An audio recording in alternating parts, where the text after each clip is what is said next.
Hey there, good afternoon, Indiana. Welcome to a special presentation on the Progressive Indiana Network. My name is Scott Aaron Rogers, and I am here this afternoon with Devon Wellington from MADVoters.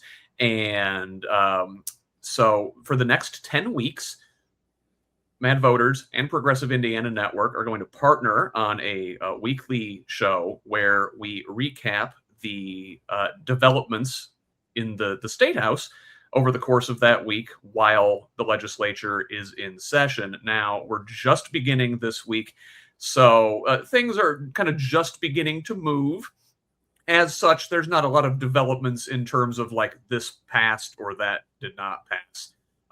So we're going to begin with a bit of a preview, as it were, of the bills in a certain genre. And today we are talking about education-related matters.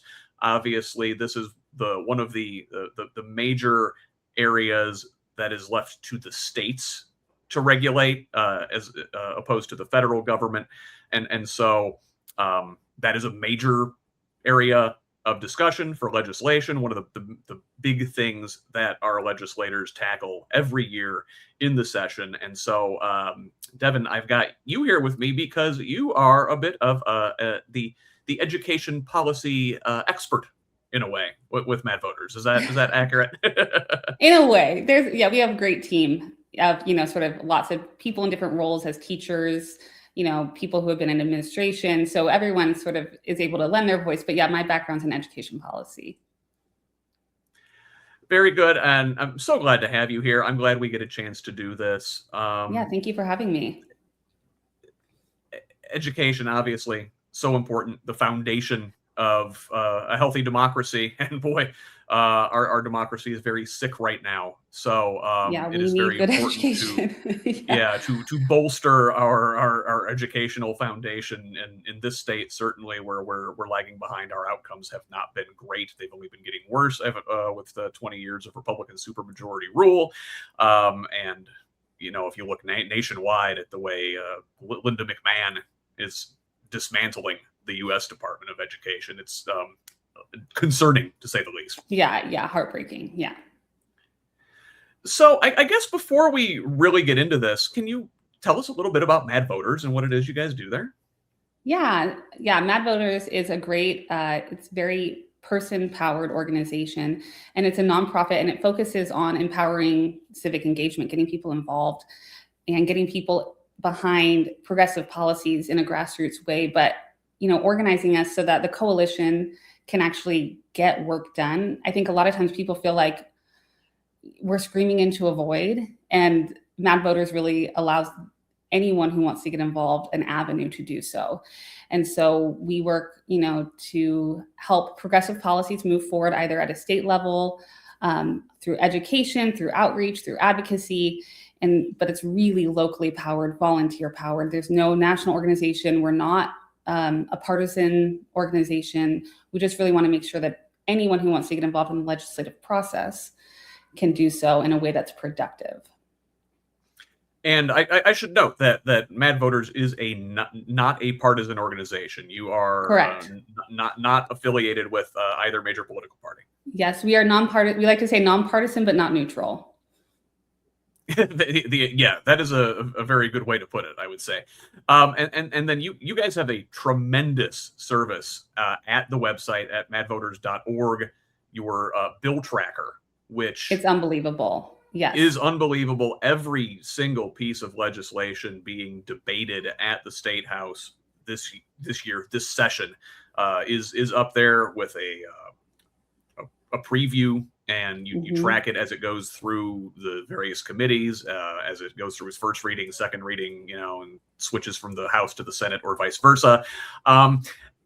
Actually, can you tell us a little bit about the process? Give me the the old schoolhouse rock, how a bill becomes a law. That did sure. Probably a little bit before your time, but I remember it. What's the Indiana version of that? I'm just a bill. Yeah, I'm just a bill. Yeah, so there are four main stages that a bill goes through in the legislative process, and that's how the bill becomes a law, like Schoolhouse Rock taught us. And even though over 1,000 bills might be filed, only a fraction of it make it through all the steps to become a law. And that's a good thing, right? The step one is the committee. So the bills are assigned to a committee where the legislators are able to debate them, discuss them, vote on them. And that's when public can come and offer testimony on the bills. And that's something that MADVoters also does. Not all bills will receive a committee hearing. And so if someone wants to propose a bill, but it doesn't even get a committee hearing, then it's considered dead and it's ineligible to move forward. The second step of that would be... Can I ask about that really quick? Sure.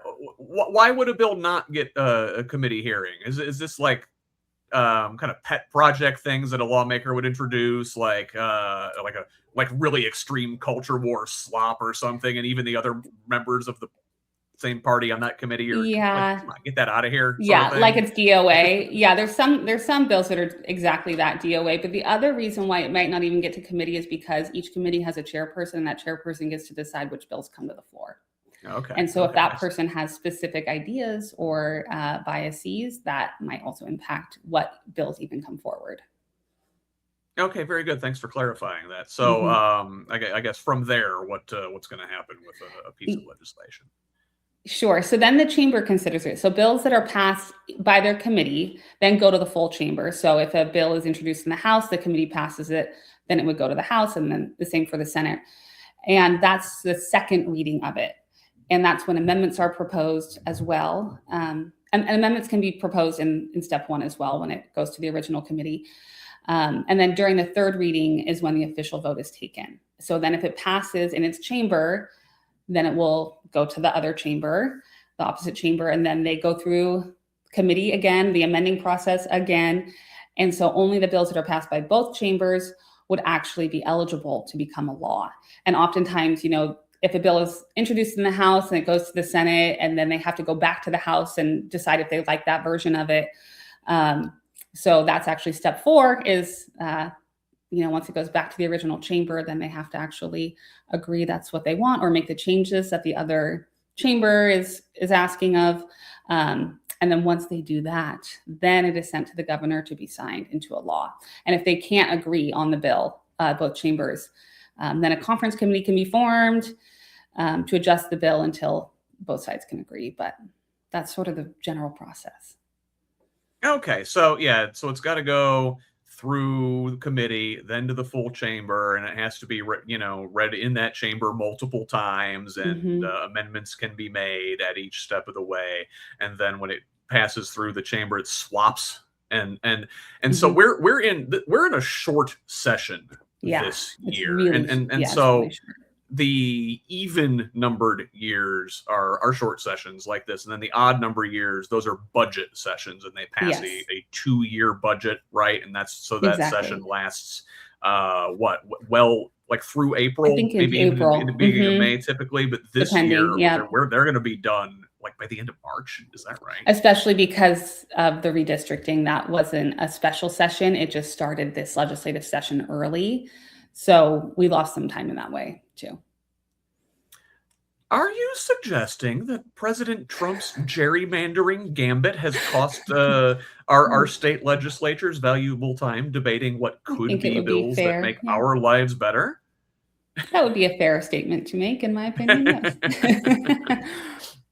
So let's, knowing that this is the process by which these bills move through the State House, let's tackle the education-related bills one by one. And sure. I want to start with, I guess, are there some themes that we were looking at with these education bills before we dive into any specific one individually? There's the themes, sort of what you brought up about like the culture war of it all. We are seeing that as a theme through some of the bills, trying to codify that into our state code. I mean, getting it on the books. And that is in terms of especially how religion plays its role in public education. And then the other really big theme right now is public education and having public dollars go to voucher and private private schools, charter schools, things like that. So really, in a way, those are sort of both dealing with the privatization of Correct. this public good, our public education Correct. system, being it for private religious institutions taking state money or imposing their will on public education in a way, Yes. or also then you've got the private for-profit charter organizations also looting the public treasury. Correct. So Correct. And a lot of the bills too yeah. Yeah, sorry, go ahead. Oh no, I was just going to say, big theme is that you've got lots of hands in the public pot of money trying to get their cut. Yeah. Yes. And a lot of people who actually don't have a background in education trying to legislate education, which is always really fun. Yeah, absolutely. Well, so let's, I mean, and as somebody who has studied education policy professionally, really done their work, done their research, that's got to really grind your gears. It's very, very frustrating. Yeah, my background, like you said, is education policy, and I've done policy at the federal level and at the state and district level. I've seen how it works through sort of all the different stages and levels of our government, and it can be really frustrating, especially because we have this idea that states should have control of their state's education, right? They should have the power of education, but then when people don't like something, they blame the federal government, or at least they have in the past, about like, well, they're mandating, or they're saying they're handing this thing down that's too progressive or too liberal or whatever it is. And really, if you have a problem with your state's education, it's your state's deal. The money that comes from the federal government is really about ensuring that all kids get an education, poor kids, disabled kids, and that we have best practices in education, that we're tracking how our education is doing. The national report card and all of that is getting stripped away. So when people complain about education, like, you need to talk to your state and you need to talk to your district. Well, and we can zoom out briefly and just look at the education outcomes in quote unquote blue states versus quote unquote red states, and you can judge from there. And you can also look, zoom out and see that the impact of federal dollars go much farther, 2 to 3 times more impact per dollar. And I would wager that's because of the accountability measures that are required to use those dollars. Yes. And this Department of Education under Linda McMahon, under the Trump regime, is sending more and more of the responsibility to the states, and maybe not necessarily sending the money to the states to figure out things on their own. Correct. Yes. So they're saying, let's give the power back to the states. The states already had the power largely. The federal agencies' job was just to make sure they were actually doing what the law said they had to do, and giving them support to do what the law said they had to do. But then, I don't know how, and I haven't heard any concrete ideas or details about how the taxpayer dollar that was supporting the Department of Education will go back to the states. And if that is true, then red states are going to have a really hard time, because blue states like California pay a lot more money in federal taxes. So I don't know how they're going to reallocate that money back to the states. But if that's true, we're going to be in a world of hurt here in Indiana. Well, and I don't know how this is going to fly in the courts, or if the courts are going to be able to enforce what they want to do. But you see the Trump administration threatening to cut off all money to a handful of blue states for childcare. Right? Is education next? Yes. And they use their financial leverage to exact a price from. But it's taxpayer dollars. Yes. And yeah, obviously we know where the taxpayer dollars are coming from and where they're going, and you can debate the fairness of that all day long. Yes, we won't do that here today. Yeah, not today. Let's dig in a bit to one of these folks who likes to legislate about education, doesn't necessarily know what they're doing. Michelle Davis in the House of Representatives has introduced House Bill 1086, and I'm going to pull up this lovely card from the Mad Voters Bill Tracker website, which shows, let's see, is that the one I want? No, that's Yes. so this bill requires the display of the 10 Commandments in each classroom and the school library. Where to begin with that? Christian nationalism, probably, but this bill itself has been introduced in several iterations before, and it has never passed. And a lot of times bills like this are used as a distraction for other bills, right? Like we've seen this with a lot of other types of issues in our state where the same hot topic or hot button issue, they try to legislate it, and this hasn't passed before, but it's used as sort of a distraction for other things. That's the MO of the supermajority here the last several years. As you look at their policies, especially their economic policies, their education policies, their healthcare policies, unpopular across the board. If you ask Hoosiers to take the Pepsi challenge, right, the blind taste test, do you support this bill, this policy? You will find the progressive option is what people support across the board, but they use this stuff to rile up the culture war, to appeal to the Christian nationalists, to appeal to folk who maybe not even consider themselves Christian nationalists, who just good church-going Christians who think it seems like a reasonable thing to have the 10 Commandments posted in the classroom without considering the First Amendment implications of such. And so, yeah, they focus on these hot button issues and not the things on which largely Hoosiers are united, right? Yes.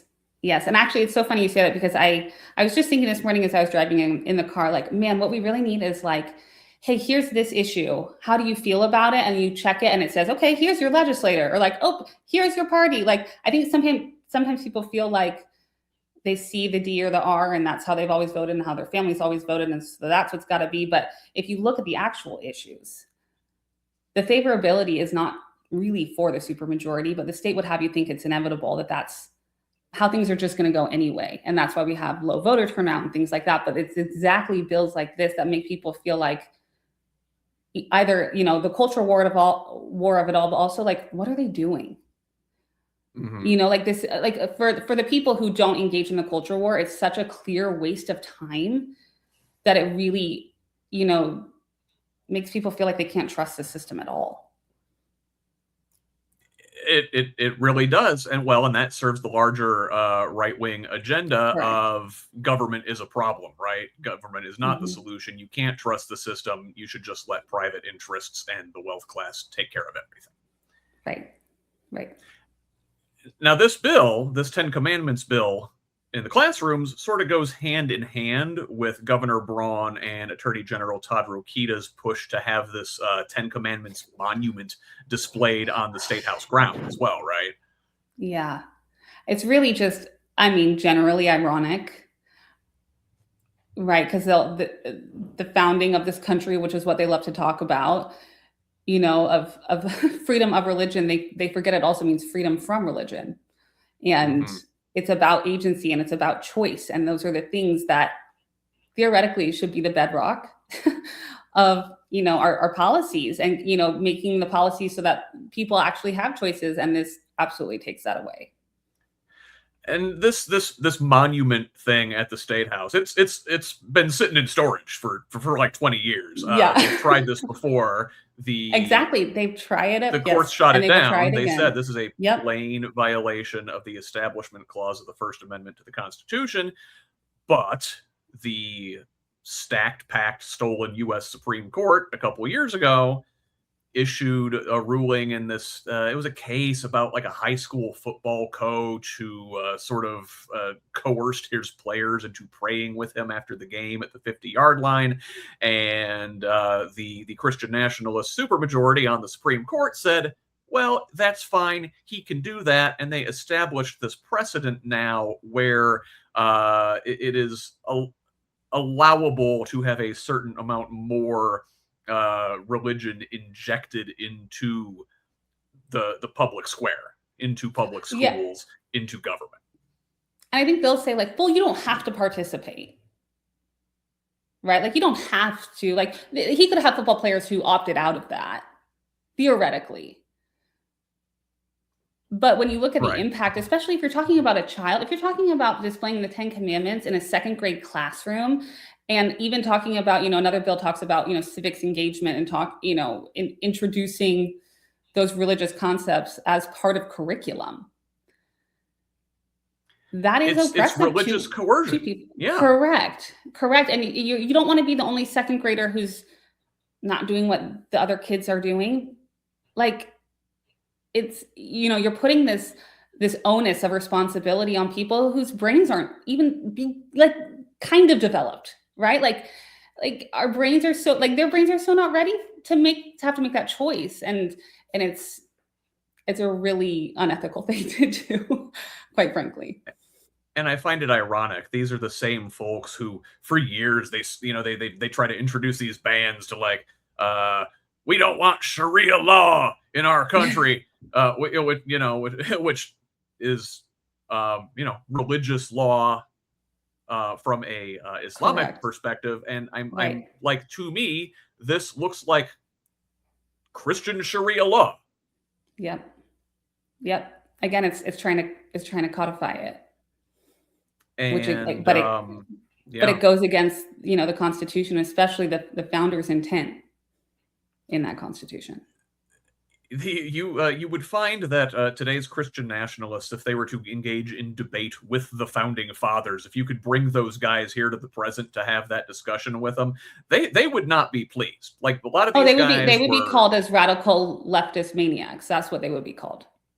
They were Unitarians and deists and not evangelical Christians by any stretch. Certainly, there were some, sure. But by and large, they were very clear with what they were doing with the First Amendment, and all of these, quote unquote, First Amendment absolutists on the right, they love to use the Constitution and the First Amendment to excuse hate speech, basically, to excuse incitement to violence. But they forget about the other part of the First Amendment, which is very clear about establishing a wall of separation between churches. Yes. Agreed. And yet, you have here we are. In addition to Davis's bill about the 10 Commandments in classrooms, and I want to show Michael Potter in the chat reminds us that Michelle Davis is looking for a promotion this fall. She's running for state senate down in District 41. That's Greg Walker's seat. He said he wasn't going to run, changed his mind. He's going to run for re-election this year, so they can fight that out in the primary. Democrat Ross Thomas, friend of the pod, should be noted, is running for that seat on the other side of the aisle. So Ross there could use your support. Now, Davis's colleague across the hallway in the Senate there, Stacey Donato, also introduced a bill to insert Christianity into public schools. With this one permitting religious chaplains to work as volunteers in public schools and to offer secular or, with parental permission, religious guidance and support.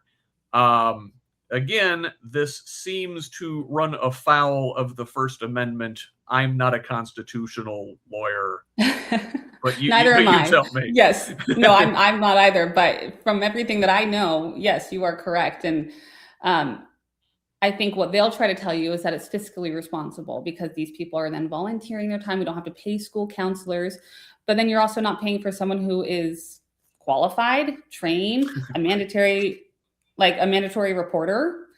I mean, and are potentially, based on a lot of what we have seen, especially recently, introducing nefarious people into your child's school.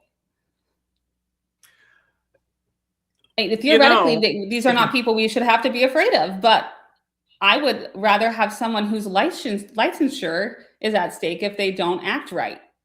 What would be the recourse here if something were to happen, or if they didn't do the job right? Because of course they're not going to do the job right, because they're not trained to do that job.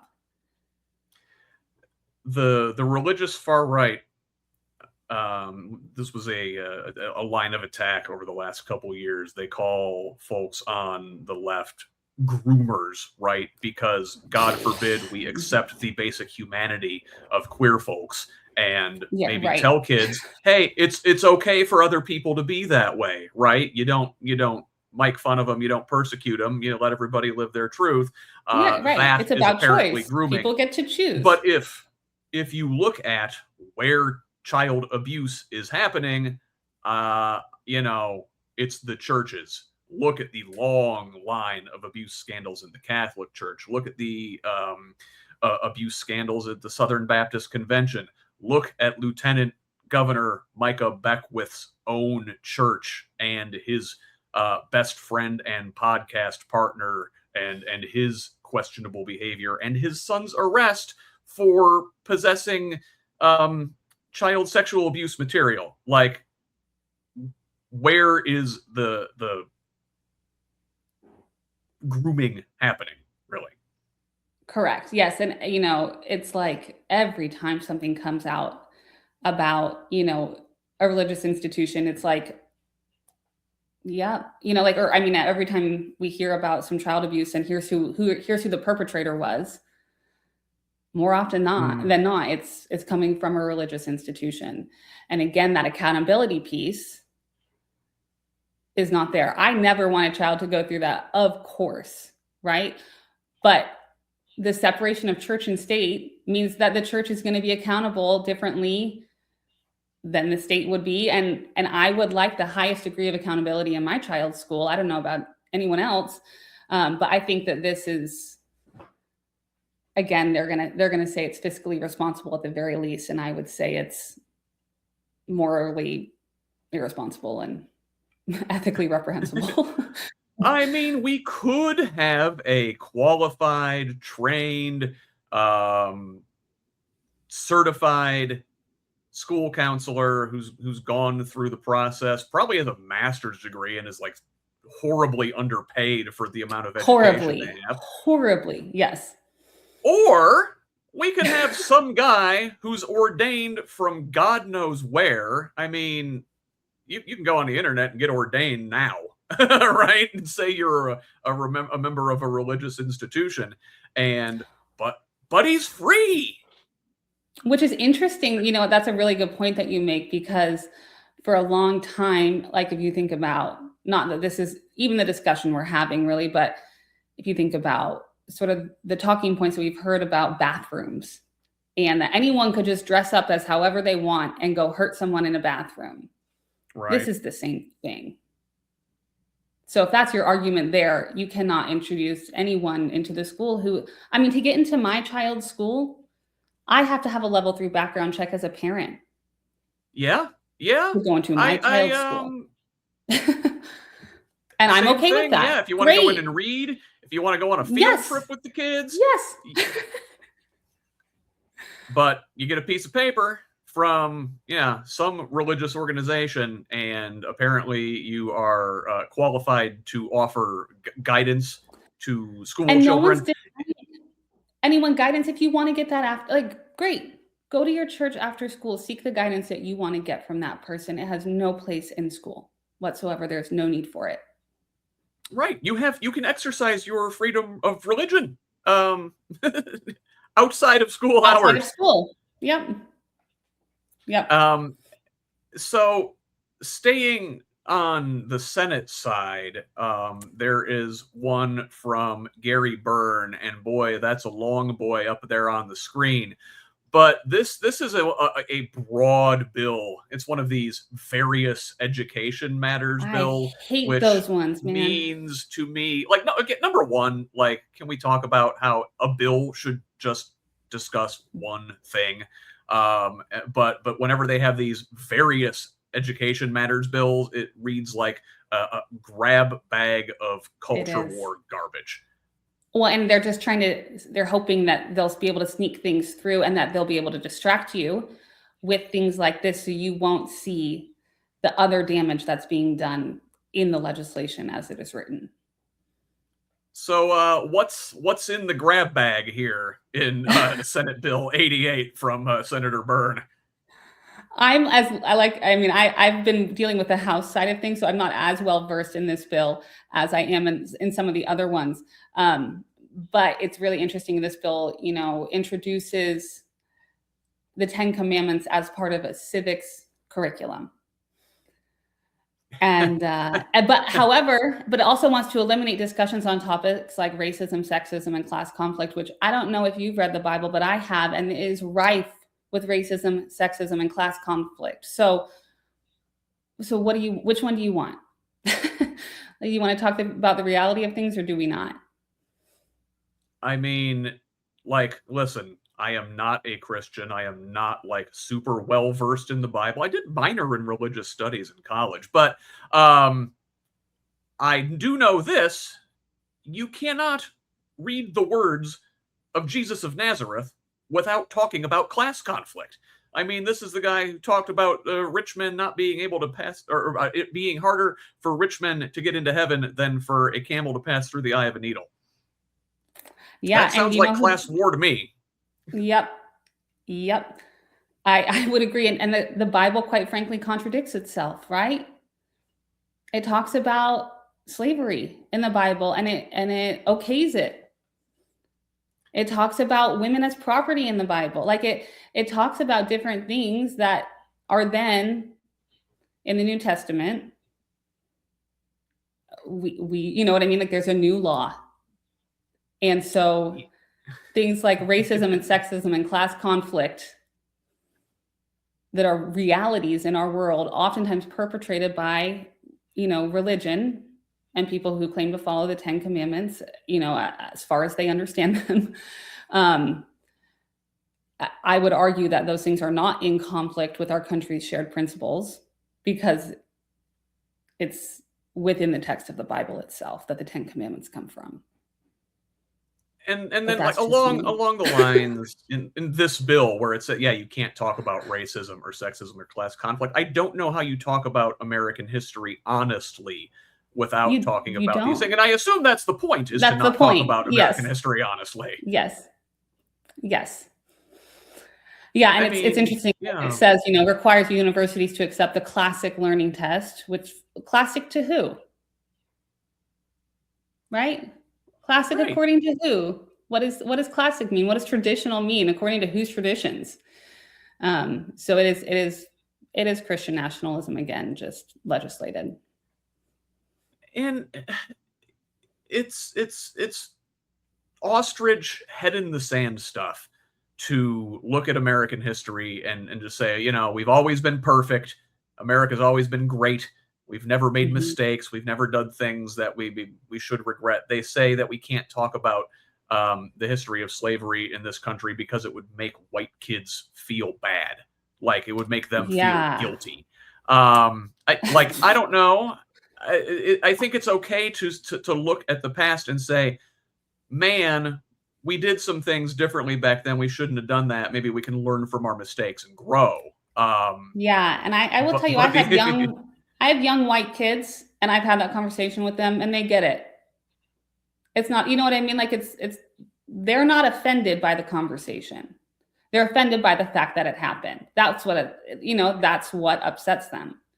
And so if you are offended by the conversation more than you are about the fact that it happened, then that tells you where someone is.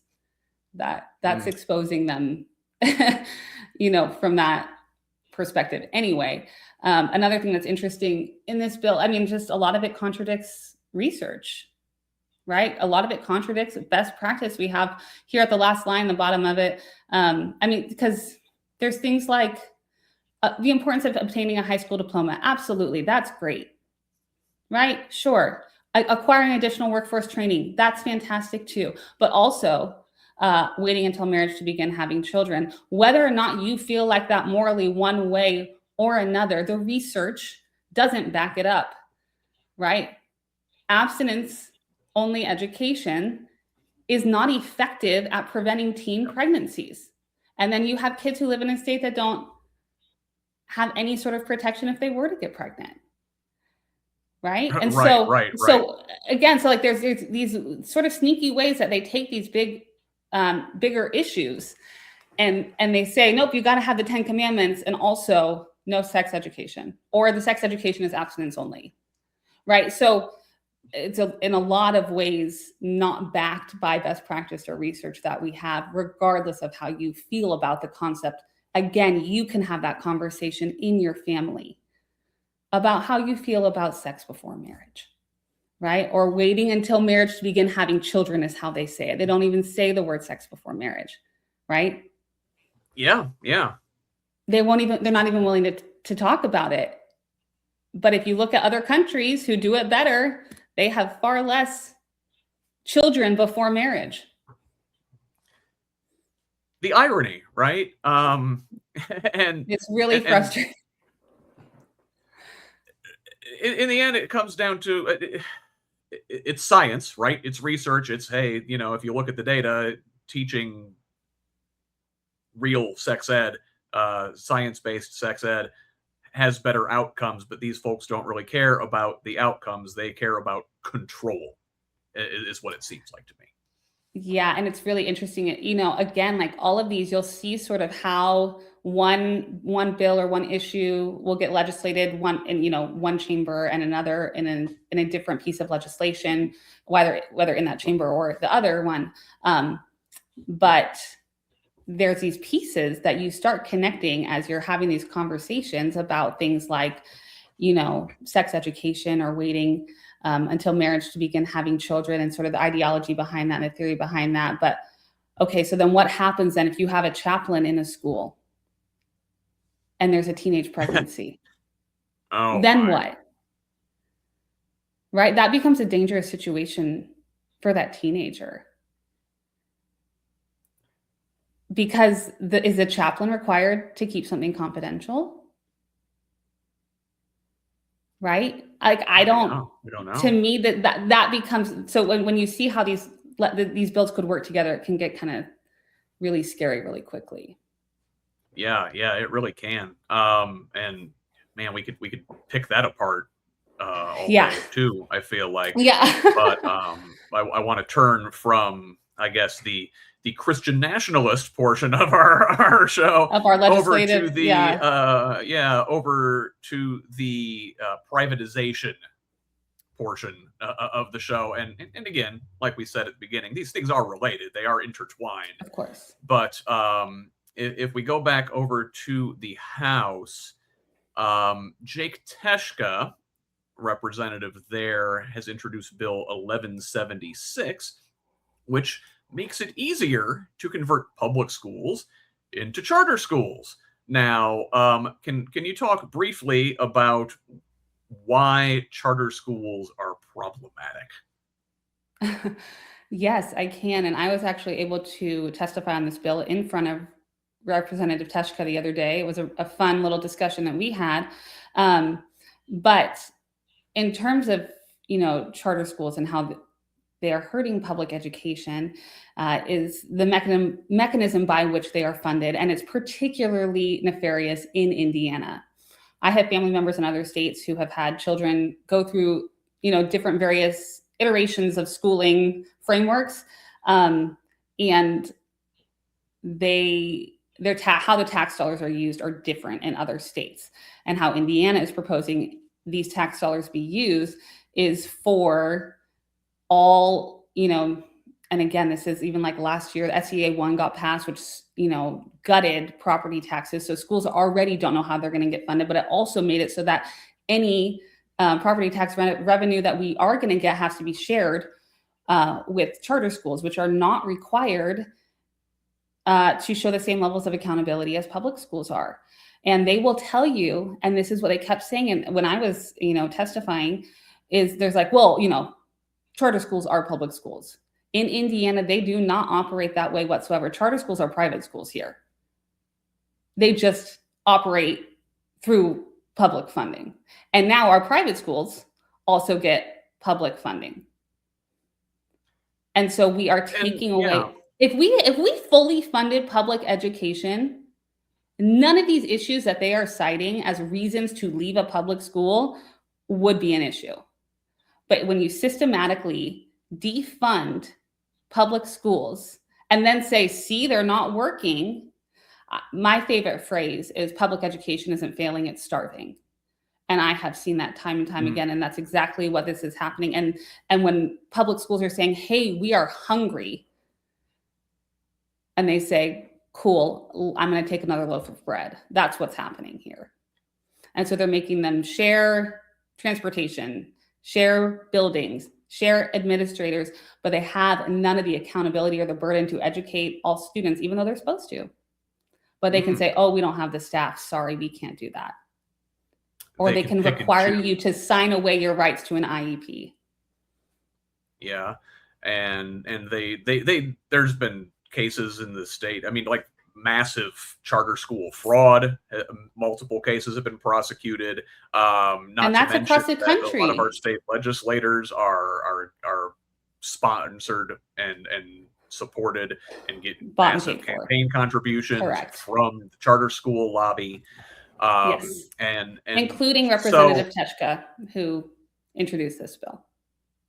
Oh, shocking! It's very much along the lines of, if you remember Ronald Reagan saying, government's not the problem or not the solution, it's the problem, right?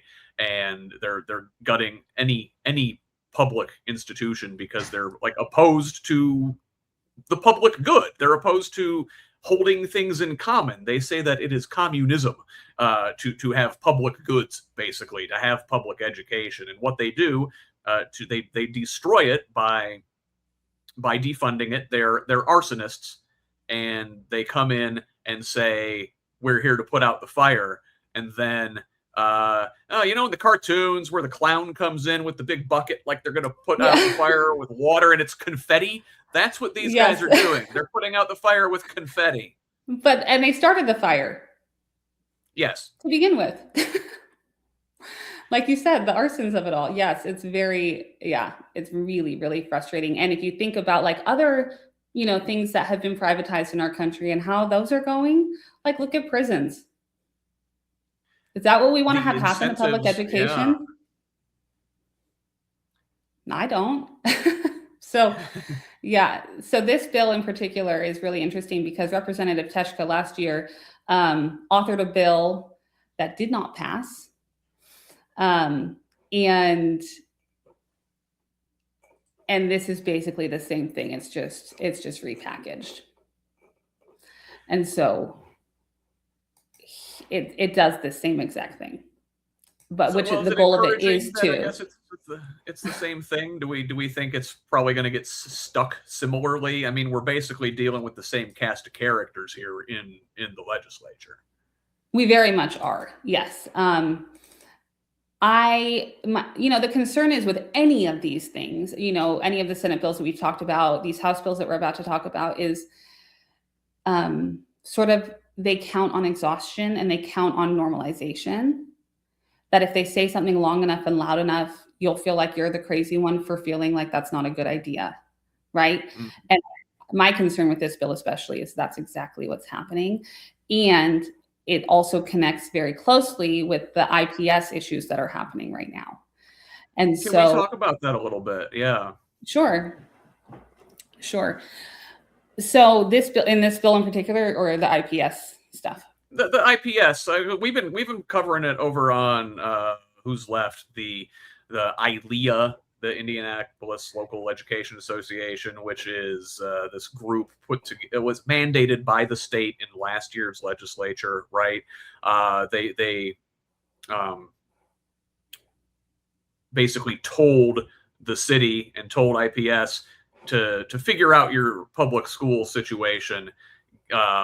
Figure out how to make charters and private schools and IPS work better together. And wouldn't you know, they passed last year, at the end of last month, recommendations that basically give the mayor oversight over all of the schools and de-emphasize, neuter the democratically elected IPS school board. Is that fair?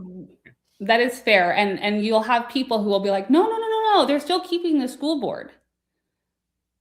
But the power that the school board will have will be so diminished that it will be ineffectual. And they'll say things like, well, I think the school board still gets to do curriculum. And you're like, but they don't have the dollars. They don't get to, like, whoever holds the purse strings has the power. And I can bet you pretty quickly that they will not have the power over the curriculum. And then they literally will have nothing. And so it will be in name only. And that's to say nothing of the fact that what we see happening across the state is that you have board members who are elected who don't believe in public education. And they are put there, and their campaigns are also funded, and they're put in there systematically also to be a part of the defunding and the destabilization of education. Hired arsonists, right? Correct. And so, and sometimes they don't even know, right? Sometimes they're not even in on it. They don't even know they're the puppet. And other times they do, right? And that's, depending on the person, the people who are fueling the fire don't care either way. And a lot of that, like in Indianapolis, this situation, this is people who are nominally Democrats. This is Joe Hogsett. This is certain members of the city county council, including the new president of the city county council. But they're still being paid for, and their campaigns are being heavily funded by pro-voucher and pro-charter groups.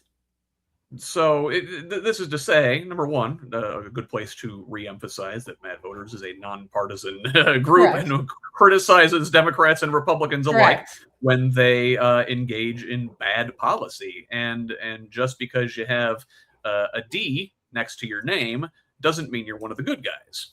You have to still look at what they're doing, right? Bart Peterson was the mayor in 2000, is when he became the mayor of Indianapolis, right? Mm-hmm. And enrollment was collapsing and test scores were down because it wasn't funded, and because public schools still have to educate all kids, and they bear the burden of that, especially when it doesn't go well at the private or charter school, whatever we're calling it, and the kid gets sent back to public schools, and then they have to make up for the losses happening at the charter schools, right? And it was interesting the other day when I was there testifying that they say, the dollars follow the kid. But that's only up until a certain point. If the kid switches after October 1st, the dollars do not follow them back to the public school. And we've seen cases of chicanery shutting down mid-year. The count day. Yeah. Yes. And if a charter school can't hack it and they shut down mid-year, then what? They take the money and run. There's no accountability. I would like to see legislated at the very least, if you are either a nonprofit or profit charter school, that you are revenue sharing back to the taxpayers, back to the school district. Why isn't that in any legislation? Yeah, and it's concerning. There's a very powerful nonprofit organization, a charter organization there in Indianapolis called the Mind Trust, who are very, very much engaged in this. And look at the very nice, well-paid, well compensated to push this agenda, and they partnered with Bart Peterson. If they're really in it for the kids. Yes, they partnered with Bart Peterson when he was the mayor, and they convinced state legislators that Indianapolis mayor should have unprecedented power, right? The ability to authorize charter schools directly, bypassing elected school boards entirely. And no other mayor in Indiana had ever had this authority. And it was a carve out, just like other things in Indianapolis's past, it was special rules for Indianapolis made by legislators who created the problem in the first place. And so while Bart Peterson was in, he authorized 17 charter schools before he left office. And then Greg Ballard authorized more. And then Joe Hogsett became mayor. And he's exactly what the Mind Trust promised, right? Which would be that he would lead the charter capital of America. And if you look, like you said, around, the country, I'm sure you've heard of Arizona, they're probably the largest case study in our country about charter schools. And they thought their charter program would cost $60 million, and it's $322 million and counting.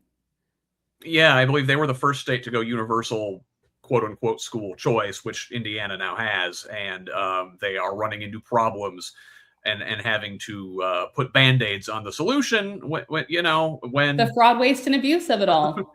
When public school advocates were telling them the whole time this was going to happen. It's infuriating as an advocate, because, and this is why, having Mad Voters is so nice, is because you have an avenue to do something about it. But, it feels often, I would call my legislators over and over and over and ask to talk to them. I'm a policy expert in this. Come talk to me. I'll meet you for coffee. Please just engage with someone who actually knows what they're talking about. And it's crickets. And you're screaming into this void. And then when there's a negative outcome, they act surprised. And you're like, we tried to tell you. And so it's extremely frustrating, and why organizations where we can coalesce around grassroots issues, it's really nice to actually have something to do about it and to amplify. It's not very gratifying. I told you so, though, because the outcome. But you don't want to have to say that I told you so, right? Like, I don't want to have to say that. I would rather it not be an issue. But it becomes like education becomes a shell game. And that's not what our kids deserve. So, we talked about the shortcomings of Indianapolis Democrats and how they're not necessarily on the right side of history here. There is one Indianapolis Democrat who is, and that's State Senator Fatty Cadora, who introduced Senate Bill 86, which is intended to increase oversight on these charter schools. Now, great idea, good bill. Love Fatty, love Senator Cadora, good guy, but this thing's dead on arrival, right? I would love for it to get passed. I'll say that. I would love to see this pass. What the legislators on the right will tell you is that Indianapolis and Indiana charter schools already have far more accountability than any other state in the nation. They are more accountable than public schools. That's what they will tell you. And I would like to say, in what world and to who? Exactly. Definitely not to the taxpayer. Definitely not to the school board. Right? And some of the things that she is asking for in this bill, which would be fantastic, are things like requires charters to provide transportation for all students living within the school district. Yeah, that is something that they should do. That's what a public school has to do. And in other states, the parents are required to be, if you choose to have your student leave public school, you're choosing to drive them there. That's part of the deal, right? That's part of what you're getting into. And this is trying to, our legislators are actively in other legislation trying to get rid of that. In-person budget meetings, that's like local accountability. All of these things that we would love to see are being introduced in this bill. I would love to see it pass. As would I. So last bill I want to talk about here today, something we would not like to see pass from perhaps one of the real heels in the Indiana state legislature, a place where there are many, but State Representative Andrew Ireland's House Bill 1313 would prevent schools from moving to virtual days to accommodate protests or advocacy, and it also bans payroll, dues deductions. And this whole thing looks like a broadside attack on the public teachers unions. Correct. That's exactly what it is. Yes, and it's really disheartening because I'm sure teachers, I know teachers, they are doing more and more with less and less, and they kill themselves to teach these kids and to do everything that they can for them. And as you weaken, teachers' unions, the bargaining power of teachers, that is further destabilization of public education. It's not even just about, the rights that they would have as a union member. It's about further destabilizing the system of public education. And unions in general. Republicans are just anti-union. They're anti-solidarity. They want to... They're anti-worker. Yeah. And, well, again, that's a whole other can of worms. We could get into why certain trades unions have been supporting Republicans more and more lately, and the way the attack on teachers unions broadly fits into a pattern of attack on public sector unions in Yes. general over the years. If you go back to another big thing, Wisconsin, probably 10, 15 years ago now. And it's, again, long pattern. The right has always been anti-union. They keep the attacks up. So, Devon, I guess we got a couple minutes here. Let's take that time to make sure folks know where to go for more information on these bills as they make their way through the legislature, or hopefully, in many of their cases, die a fast death in committee. Yes. You can always find us on MADVoters is on social media, and that's a lot of times like really up to date, sort of like, hey, this is happening right now. Call your legislators right now. Kind of information can come out. So I would definitely, of course, follow MADVoters on Facebook and Instagram. But our bill tracker is invaluable, and we have, like I said, it's grassroots, and so there's people who are experts in their various domains. The education people follow the education bills, and it's really nice to be able to sort of crowdsource people's expertise. And so this is our bill tracker is. We talk about it every day while session is happening, and sort of try to understand the legislation, which is intentionally confusing sometimes, and it allows you to sort of look at least how MADVoters is feeling about a piece of legislation. And sometimes we look at legislation and we say, oh, we don't know yet. Do we know? Does anyone have any insight on this? And sometimes and you're upfront about that on the bill tracker as well. There are there's thumbs ups, there's thumbs downs, and then there's like a little clipboard and we'll thumbs up that says we need more information. Yes, we need more information. Or you'll see we will thumbs up, even though we're a progressive organization, we thumbs up bills by Republicans, and we'll thumbs down a bill by a Democrat, right? Like, it's really about the public good.